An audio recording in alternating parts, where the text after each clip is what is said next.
नमस्कार, times of Swaraj में आप सबों का स्वागत है और मैं हूं संतोष सिंह।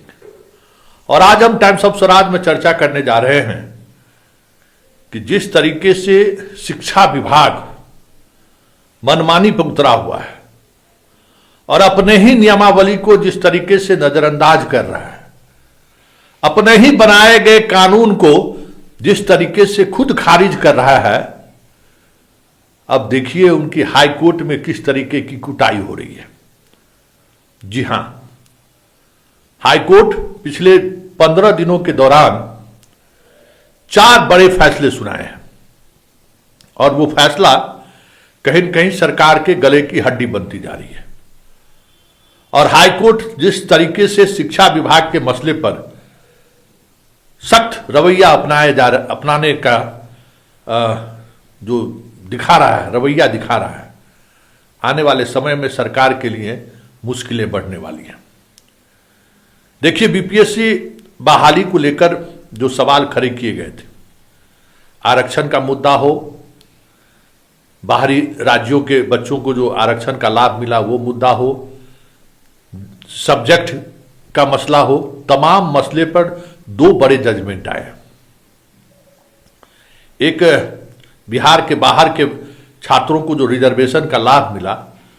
उस मामले में शिक्षा विभाग 6 महीने बाद ही सही, जो मार्च में ये निर्णय हाईकोर्ट का आया था, नवंबर में उन्होंने हटाने का आदेश किया और उस फैसले के खिलाफ डबल बेंच में यूपी के छात्र छात्राओं ने अपील की थी।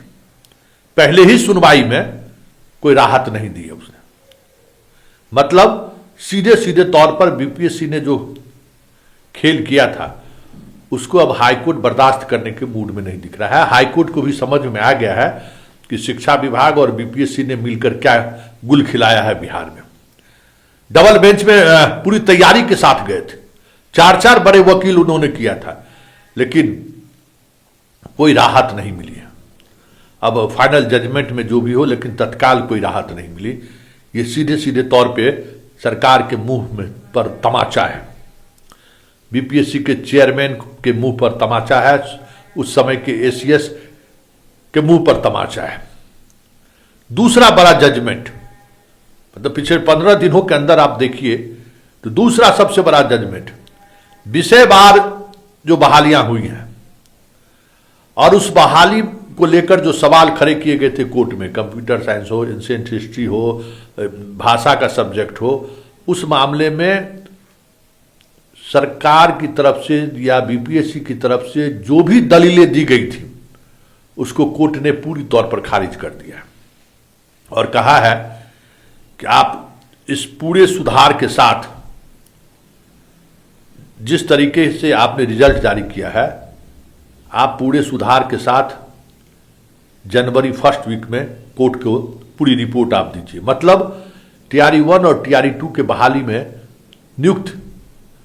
कई हजार शिक्षकों का भविष्य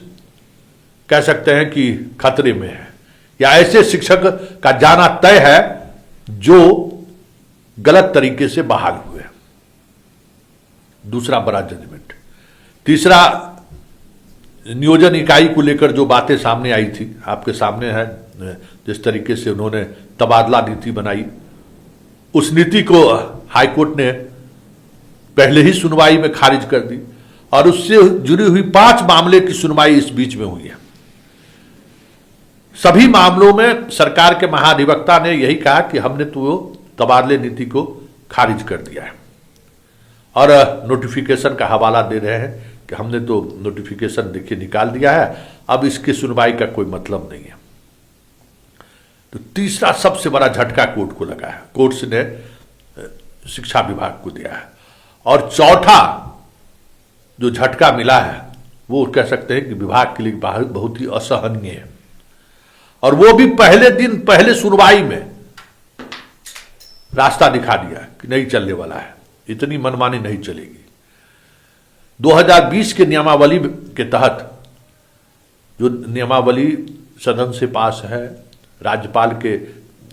सहमति से वो एक्ट बन चुका है, मतलब कानून है, कानून में सारी प्रावधान है और सब कुछ लिखा हुआ है कि शिक्षकों का प्रमोशन कैसे होगा, शिक्षकों का वेतनमान वृद्धि कैसे होगा, सारी नियमावली में 2020 के नियमावली में सारी चीजें हैं। उस नियमावली को आप खारिज नहीं किए हैं। हाँ, अलग से नियमावली आप 2023 बना दिए बीपीएससी के लिए, जो बहाली की आपने वो किया, लेकिन जो बहाली परस्पर आ रहा था, और 2020 में ही आपने सेवा निरंतरता का लाभ देने की बात कही है, और आपने प्रमोशन की बात भी स्वीकार की है। और उसी एक्ट को लेकर औरंगाबाद के शिक्षक हाई कोर्ट में याचिका दायर किए थे। उस याचिका की कल सुनवाई हुई है, और सुनवाई के दौरान पीके शाही के लाख दलील के बावजूद भी कोर्ट एक बात भी सुनने को तैयार नहीं हुआ। सिर्फ एक ही सवाल था, क्या 2020 का नियमावली एग्जिस्ट कर रहा है ना? क्या सदन से आपने पास कराकर कोई नई नियमावली लाई है क्या? क्या आपने उन शिक्षकों के नियमावली को निरस्त करने के लिए कोई अध्यादेश लाया है क्या? पीके शाही ना ना ना हजूर, ना no my lord, no my lord, no my lord करते रह गए। तो फिर इस तमाम 82 जो पेटिशनर हैं उनको आप हेडमास्टर में प्रमोशन दीजिए। आपका खुद नियमावली कहता है, उस नियमावली में सारी चीजें हैं।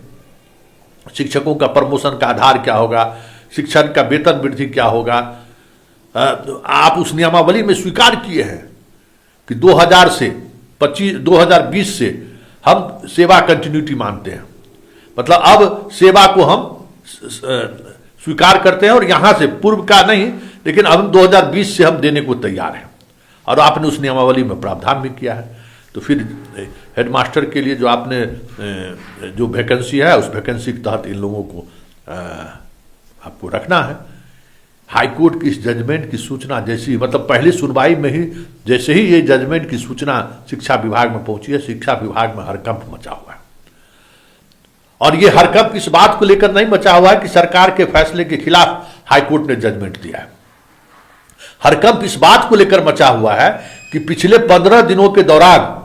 हाईकोर्ट शिक्षा विभाग को लेकर जिस तरीके से तल्ख टिप्पणी कर रही है, जिस तरीके से त्वरित सुनवाई कर रही है,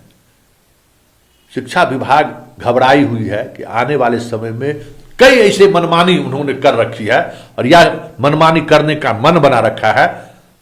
कहीं उस पर हाईकोर्ट ब्रेक न लगा दे।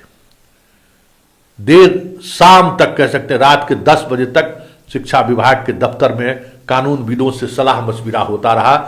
कि हाईकोर्ट में मामला जिस तरीके से औंधे मुंह गिर रहा है या पूरी तौर पर खारिज कर दिया जा रहा है, क्या उपाय हो सकता है, कैसे ये इसको सुधारा जा सके। तो आश्चर्य की बात है कि शिक्षा विभाग के एसीएस से लेकर अधिकांश अधिकारियों ने 2020 के नियमावली को लेकर, न शिक्षा मंत्री को जानकारी था न एसीएस को जानकारी थी कि 2020 का नियमावली है क्या भाई। तो कल 3 घंटे तक 2020 के नियमावली पर मंथन हुई है, और उस मंथन के बाद जो बातें फलाफल सामने आया है, शिक्षा विभाग सख्ते में है। और जो शिक्षा विभाग के सीधे तौर पर जो अधिकारी हैं, जो इन सब मामलों के जानकार हैं, उनको पता है कि समय समय पर क्या हुआ है, उनकी जबरदस्त फटकार लगाई गई है कि भाई हमने तो जो भी नीति बनाई है वो सारे नीति उस नियमावली के आधार पर बना ही नहीं सकते हैं, हम आगे बढ़ ही नहीं सकते हैं जब तक वो नियमावली के जगह पर हम विधानसभा से अलग से हम नियमावली नहीं लाते हैं। कैसे ये हो गया? अब जितना ट्रांसफर पोस्टिंग से लेकर, जितना इस सेवा निरंतरता से लेकर जो कुछ भी बातें हो रही हैं, उन तमाम बातों में विधानसभा और विधान परिषद में शिक्षा मंत्री ने जो भी जवाब दिया है, वो सारे जवाब अब कह सकते हैं कि कहीं इंप्लीमेंट हो ही नहीं सकता है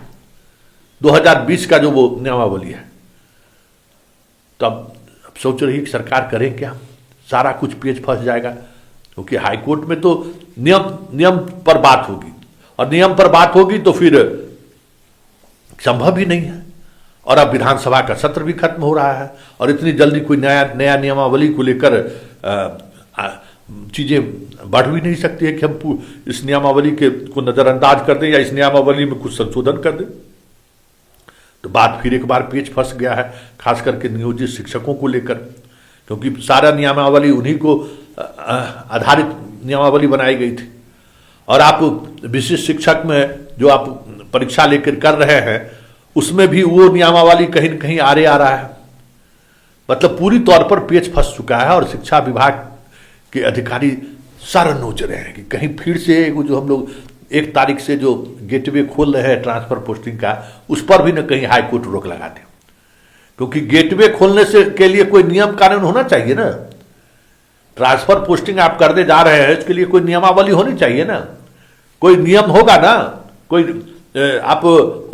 कुछ आधार बनाइएगा ना। तो खबर आ रही है कि अब 1 दिसंबर से 15 दिसंबर की जो ट्रांसफर की जो बात हो रही है उसको कोर्ट में स्टेड हो सके, इसके लिए जल्दी से जल्दी अब एक नियमावली उसी आधार पर बना लिया जाए और उसके आधार पर हम लोग ट्रांसफर पोस्टिंग की प्रक्रिया शुरू करेंगे। नहीं तो हाईकोर्ट अगर इंटरफियर किया तो सारी की सारी तैयारी जो शिक्षा विभाग में जबरदस्त तैयारी है ट्रांसफर पोस्टिंग को लेकर, हर कोई लगा हुआ है इसी में, करे इस बार गंगा स्नान कर ही लेना है, जैसे भी हो जिस तरीके से हो इस बार कर लेना है। लेकिन पिछले 15 दिनों में हाईकोर्ट ने जिस तरीके से शिक्षा विभाग को आईना दिखाया है, कल रात से शिक्षा विभाग के तमाम ऐसे अधिकारी जो जनवरी फरवरी में रिटायर होने वाले हैं या फिर कंप्यूटर ऑपरेटर का जो वो टीम है जो इस खेल में लगातार सक्रिय है, शिक्षा विभाग के कुछ यूपी के भी अधिकारी हैं जो लगातार सक्रिय हैं, उनके चेहरे पर एक गजब तरीके की मायूसी देखी जा रही है।